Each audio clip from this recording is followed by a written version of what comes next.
नमस्कार दोस्तों, आज हम लेकर आए मौर्य वंश से संबंधित टॉप के 55 क्वेश्चन का टेस्ट जो आपके आने वाले सभी एग्जाम के लिए बहुत ही ज़रूरी है। तो इस वीडियो को शुरू से लेकर अंत तक जरूर देखें और हमें कमेंट में यह जरूर बताएं कि आपको कितने क्वेश्चन के आंसर पहले से ही पता थी कि आपके कितने नंबर बन रहे हैं 55 में से। तो चलिए शुरू करते हैं। आपका पहला प्रश्न है, चंद्रगुप्त मौर्य का पुत्र कौन था?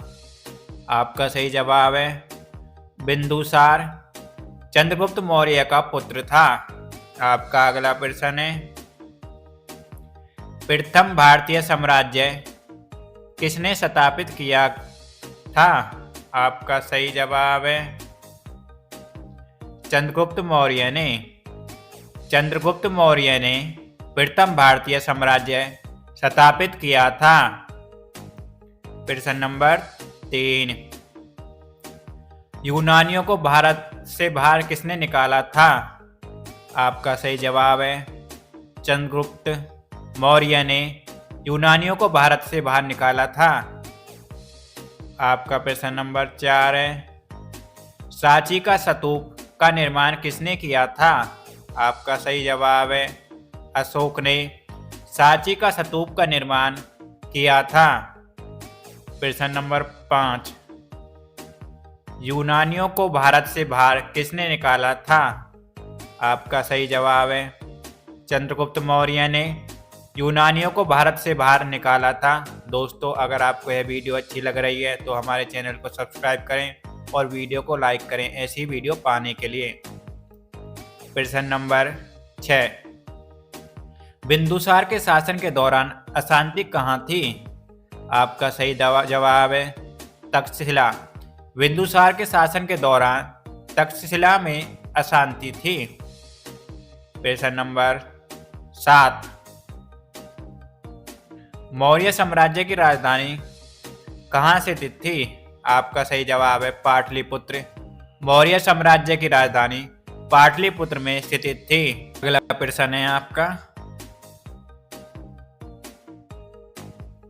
किस ग्रंथ में चंद्रगुप्त मौर्य का विशिष्ट रूप से वर्णन हुआ है? चंद्रगुप्त मौर्य का विशिष्ट रूप से वर्णन हुआ है। आपका सही जवाब है विशाखादत्त। किसके ग्रंथ में चंद्रगुप्त मौर्य का विशिष्ट रूप से वर्णन हुआ है? आपका सही जवाब है विशाखादत्त के ग्रंथ में चंद्रगुप्त मौर्य का विशिष्ट रूप से वर्णन हुआ है।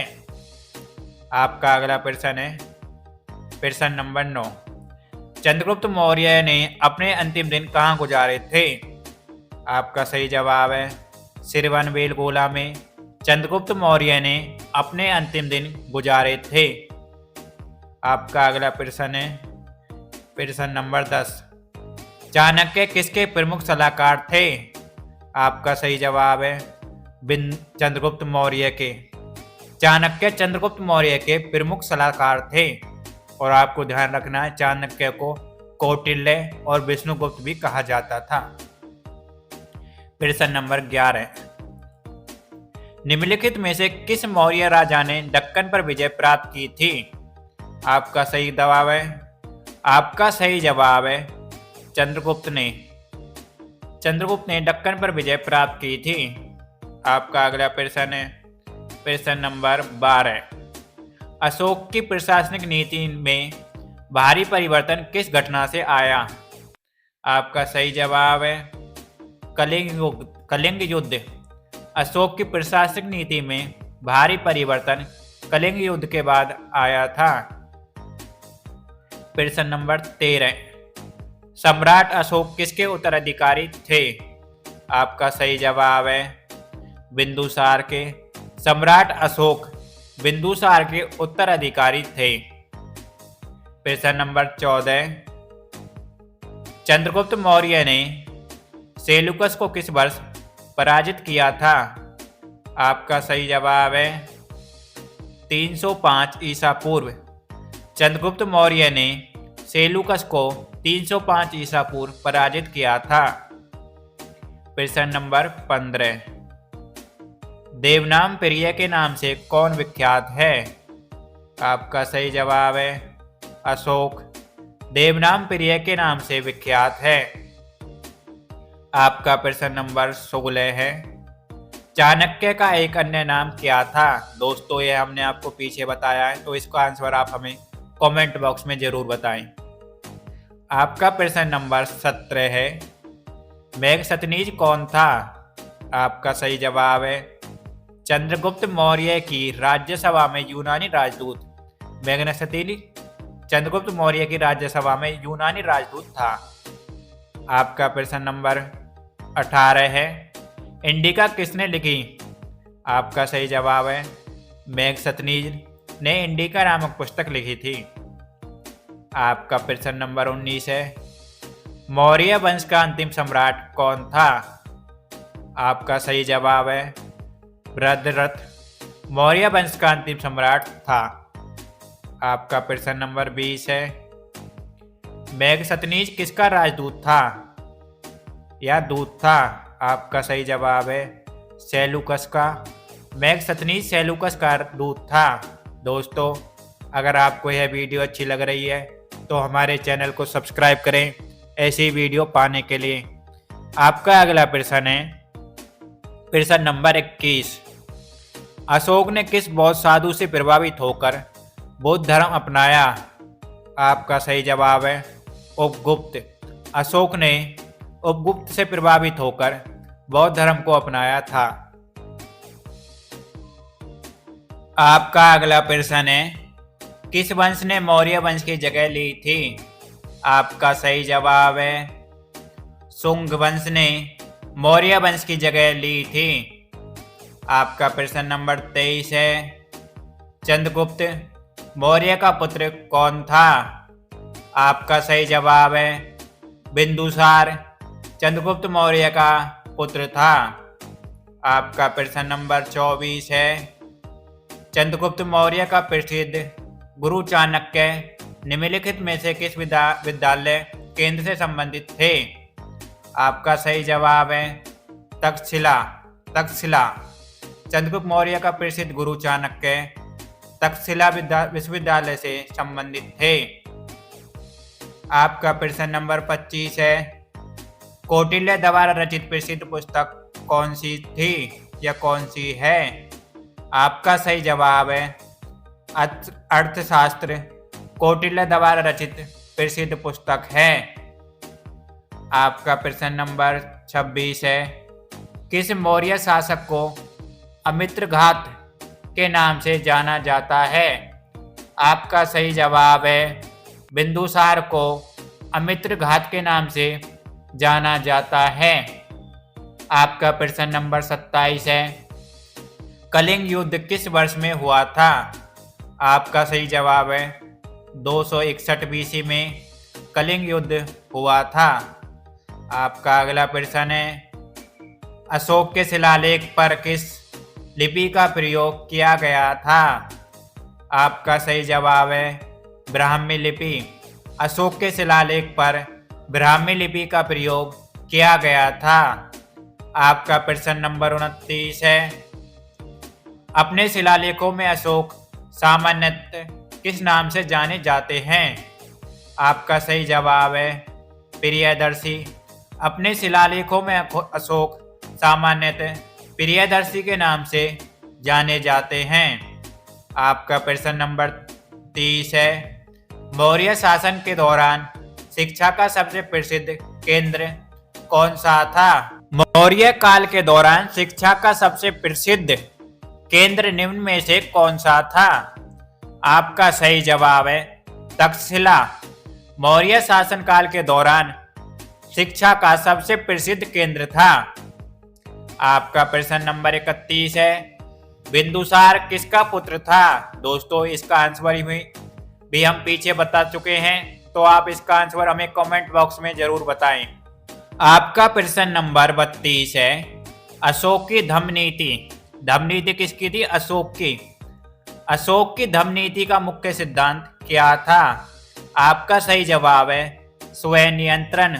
अशोक की धम्म नीति का मुख्य सिद्धांत था। दोस्तों आपका अगला प्रश्न है प्रश्न नंबर 33। अशोक के शिलालेख को सर्वप्रथम किसने पढ़ा था? आपका सही जवाब है जेम्स प्रिंसेप ने अशोक के अभिलेख को सर्वप्रथम पढ़ा था? आपका प्रश्न नंबर 34 है। निम्नलिखित में से कौन सा अशोककालीन अभिलेख खरोष्ट लिपि में है? आपका सही उत्तर है शाहबाजगढ़ी। शाहबाजगढ़ी अभिलेख खरोष्टी लिपि में है। आपका प्रश्न नंबर 35 है। निम्नलिखित में से किस एक अभिलेख में अशोक के व्यक्तिगत नाम का उल्लेख मिलता है? अशोक के नाम का उल्लेख।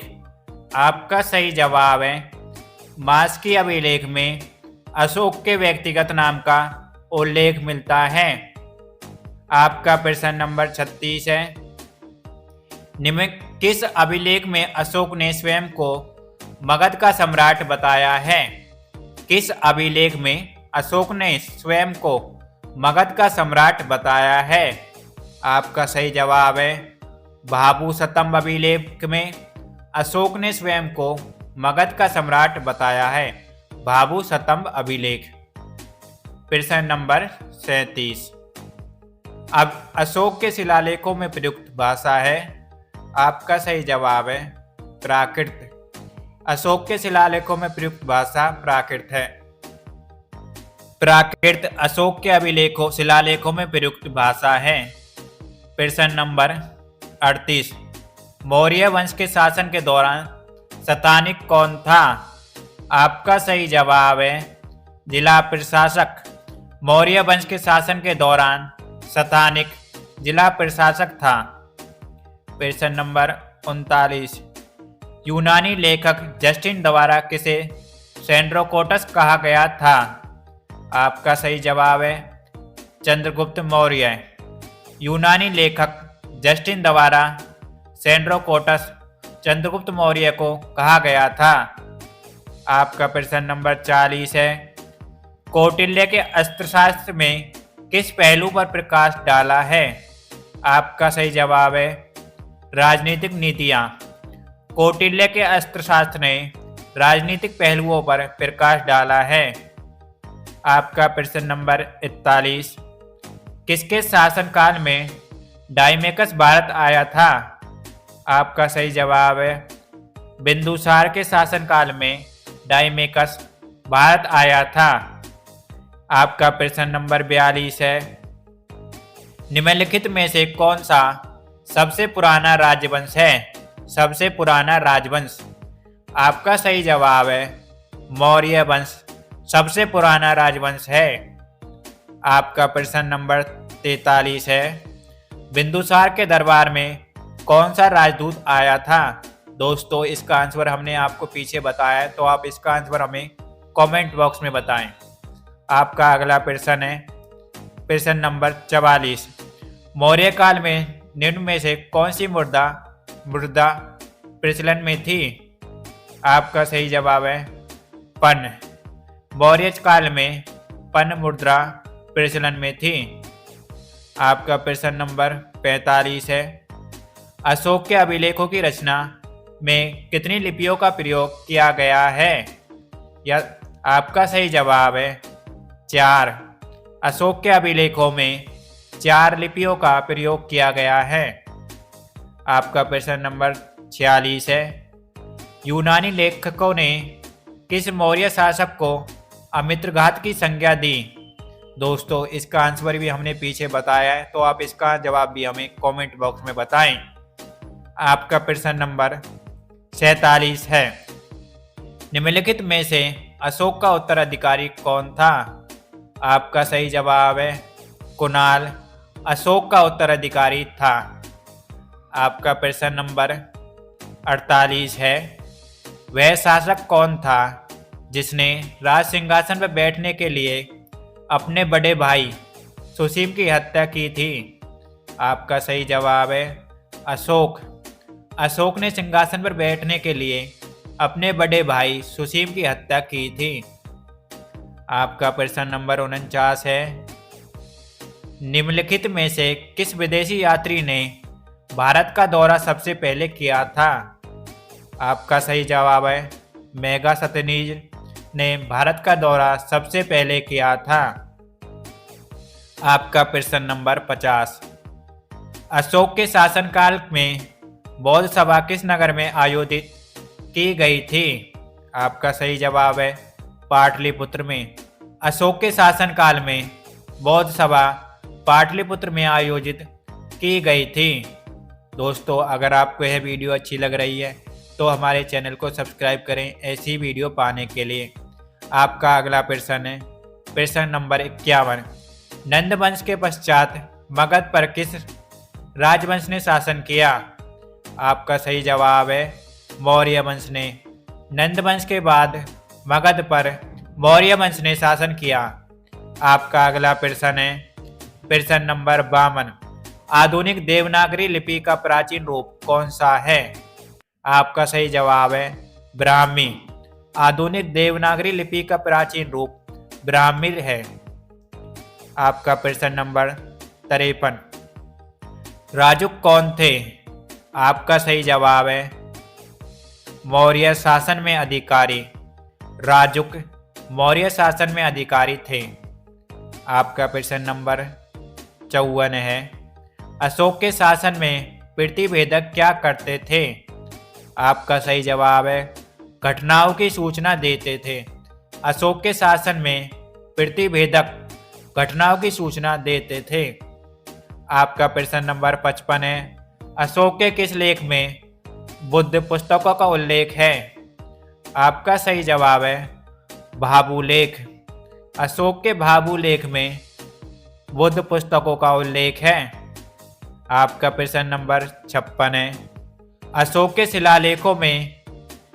के शिलालेखों से हमें क्या जानकारी मिलती है? आपका सही जवाब है उसकी प्रशासनिक नीति, उसके साम्राज्य के विस्तार, उसके धार्मिक विचार, यानी सभी सही हैं। अशोक के शिलालेखों से हमें सभी प्रकार की जानकारी मिलती है जो यहाँ पर दी गई है। दोस्तों, अगर आपको यह वीडियो अच्छी लगी तो हमारे चैनल को सब्सक्राइब करें ऐसी वीडियो पाने के लिए। धन्यवाद।